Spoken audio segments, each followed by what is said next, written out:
मतलब मैं बाहर की बात करूँ तो अगर एक कॉन्टेस्टेंट अंदर जिसको क्योंकि लाइफ चलती रहती है, ट्रस्ट हम और फ्रेंडशिप करते ही रहते हैं, तो अगर किसी से दोस्ती करना हो, किसी पे ट्रस्ट करना हो, तो who will it be? वो कौन होगा जिस पे मैं ट्रस्ट करूं? अब मैं कैसे बता सकती हूँ? जो अपना ही दोस्त पलट गया उसमें तो मैं अब इसके बारे में बता नहीं सकती। अब बाहर देखते हैं कि रिलेशन कैसा डेवलप होता है, उसके हिसाब से तो, क्योंकि जो दोस्त थे वो दोस्त रहे नहीं, अंदर जाके दोस्त की बातें पब्लिकली नेशनल टेलीविजन पे आप बोल रहे हो, तो मुझे नहीं लगता कि इतने पुराने दोस्त जो थे वो जब अपने नहीं हुए उनके, तो मेरे नए क्या होंगे? आप भव्या की बात कर रहे हो? अरे बाप रे बाप। एग्जैक्टली राइट, उसी की बात करूंगी मैं, क्योंकि दिव्या की दोस्त थी तो दिव्या की दोस्त थी और उसका ट्रस्ट तोड़ दिया उसने। जब आप जा रहे थे डिम्पल जी, आपको भोजपुरी इंडस्ट्री से भी बहुत लोगों ने सपोर्ट किया, तो आपके पवन सिंह जो दोस्त रहे, तो क्या रहे कहना मतलब नहीं, अभी 14 जनवरी को गाना आया था। तो क्या कहना चाहोगे? उनके तरफ से कोई सपोर्ट नहीं आया, तो हाँ? क्या बोलोगे? मैं तुम्हारी हाँ बात ठीक है, उनकी भी बात का जवाब हाँ। देना मेरा। सपोर्ट नहीं मिला, या वो उनका क्या बोलेंगे, इंसानियत बोलेंगे, क्योंकि मैं उनके साथ हमेशा खड़ी रही हूँ, और वो मेरा जब इतना बड़ा एक होता है ना कि शादी किसी की होती है तो एक ही बार शादी होती है, हाँ, तो उसमें कोई ना जाके और बोलता कि घर पे आके मिलता हूँ, तो वो थोड़ा सा ऐसा था, और मेरे लिए बहुत बड़ा प्लेटफॉर्म था। उस टाइम उन्होंने मेरे को सपोर्ट नहीं किया, तो मेरे को थोड़ा सा उनसे। बट डू यू थिंक अगर शो में अगर ये ऐसा इलेक्शन ना होता और आप कुछ दिन और शो में रहती तो शायद वो सपोर्ट मिल जाता? नहीं, सपोर्ट करने वाला कर देता है। मैं तो अभी जा ही रही थी, मनोज जी ने मुझे वीडियो बना के भेज दिया, दिनेश जी ने भेज दिया, आम्रपाली रानी चैटर्जी, पाखी हेगड़े, सब ने भेज दिया।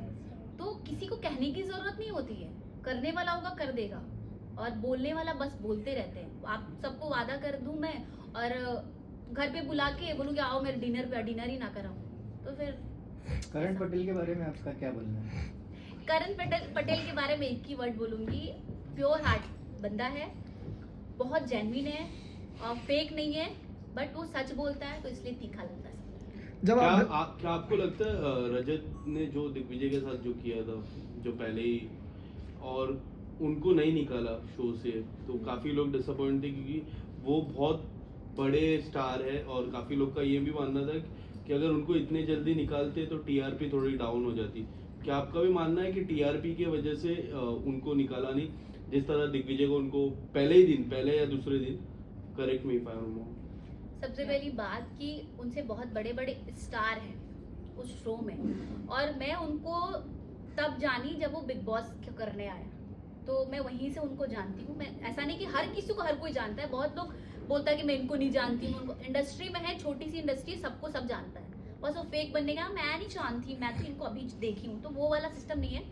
वो जो है वो गलत था, जो कि फर्स्ट डे से ही लाइन को निकाल देना चाहिए था उनको, जो निकाले नहीं। और टीआरपी की बात रही ना, तो बहुत ऐसे लोग हैं जो टीआरपी वाले हैं वहाँ पे, तो बहुत उन पे ही शो नहीं चल रहा, ये गलत है।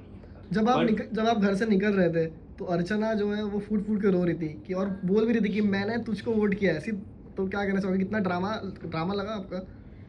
नहीं, उस टाइम तो मेरे को रियल लगा कि अच्छा। अर्चना, क्योंकि मैं देखी नहीं थी ना एपिसोड, हाँ। मैंने देखा नहीं था, तो मुझे लगा कि अगर माता रानी का कसम कोई खा रहा है, क्योंकि मैं महादेव को बहुत मानती हूँ, मैं खुद बहुत मानती हूँ, मेरे पोस्ट में देखेंगे तो खाली महादेव का ही सब चीज देखेगा, फोटो वगैरह, तो वो माता रानी को बहुत मानती है, मुझे लगा कि वो सच ही बोलेगी। बट जब मैं बाहर आई घर पे और मैं देख ली, उसके बाद दिव्या और प्रिंस वगैरह सब बैठे, तो वहां पे कह रही है भैया मैं तो ये बोले डिम्पल को वोट नहीं, मेरे को जबरदस्ती नाम लेना पड़ा उसका, तो मतलब वो डबल हो गया ना, तो उस वजह से मैं उससे नाराज हूँ और मैं कंटिन्यू दोस्ती नहीं करना चाहती उससे। महादेव की बात हो रही है, अब रामेश्वर भी जाके आए, एक्सपीरियंस कैसा